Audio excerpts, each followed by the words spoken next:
Hey, what's up, guys? It's Nicholas Davenport, aka Mr. Mental Muscle. And we're back again with Mental Muscle Mondays. Now, let's talk about motivation. Now, I guess motivation is probably the most overused term when it comes to mental health, performance, or psychology in general. And what does it truly mean? Now, most people use motivation to say, what does it take for you to keep going? And people say motivation comes and goes. And this is true. But I want to talk about a type of motivation that I've coined. I call it spiteful motivation. And I know the term spiteful gets kind of a negative connotation, a negative rap.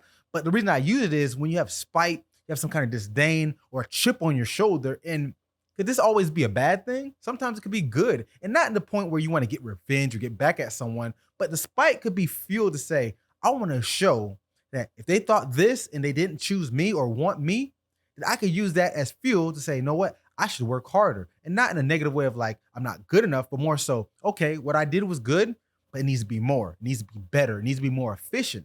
I'll use myself for example. I remember one time I reached out to a few podcasts and I was trying to get on their show. I thought we could have some good common ground, them being more of this type of psychology or neuroscience, and I try to stay within my realm. But unfortunately, most of them didn't respond, and the ones that did were like, not right now. But then I would see them doing other content with people in similar fields. And instead of getting mad, because at the end of the day, it is what it is. But I thought to myself, what do I need to do or where I need to be? So when I ask these questions, they can look at me and say, you know what? Of course. Now, it could have just been scheduling, maybe. But at the end of the day, I didn't want to just write it off as forget these people because going back to mental health and performance, I'm saying this, you're like, what? You really thought that? That's negative. And maybe it was. But the point is, you can't get rid of these thoughts. It's a matter of how do you utilize them. We're going to have days when we feel like, why didn't you choose me? Or you feel like, forget these people because they didn't see the best in you for whatever reason. That's going to happen. But instead of letting it get you down and say, I'm not enough, because we talk about self esteem and other issues like that, usually getting written off as I'm not good enough. And that can go a whole type of ways. So when I use the term spiteful motivation, it's more so use that disdain for the feeling you had, maybe not towards the person, but how it made you feel. Oh, you didn't want to use me, or you didn't have time, but I see you still have time for other things.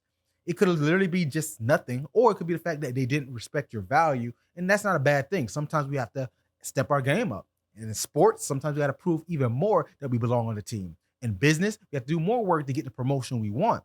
So that's why I don't see this as a bad thing, because mental health and mental performance is all about how you adapt to stressors, anxieties, worries that happen in real everyday life. So we try to write this off as, oh, that's the wrong way to look at it. It's like, that's not being realistic. I'm big on realism. Sometimes you have to be optimistic and look for the better side, but sometimes you have to be realistic and say, maybe I wasn't enough, but I can. Keyword, I can get better. Because the minute you think that you can't get better and it's just internally you, that's when you miss. That's when you fail. But if you can say, you know what, I'm gonna take that, I'm gonna grow, I'm gonna be critical internally and see where I could get better. Because sometimes you do need to get better. Sometimes that is it. Or sometimes you are good enough and they just missed out, but you have to do a little bit more to get their attention. I couldn't have gotten where I'm at today working with military, top athletes, schools, corporations, if I didn't go a little bit further than everyone else. Because if you do what you always done, you're gonna get what you always got. And being the best requires everything you have. So take that in consideration. I hope you guys go off to a good start to your week. And as always, get your mind right.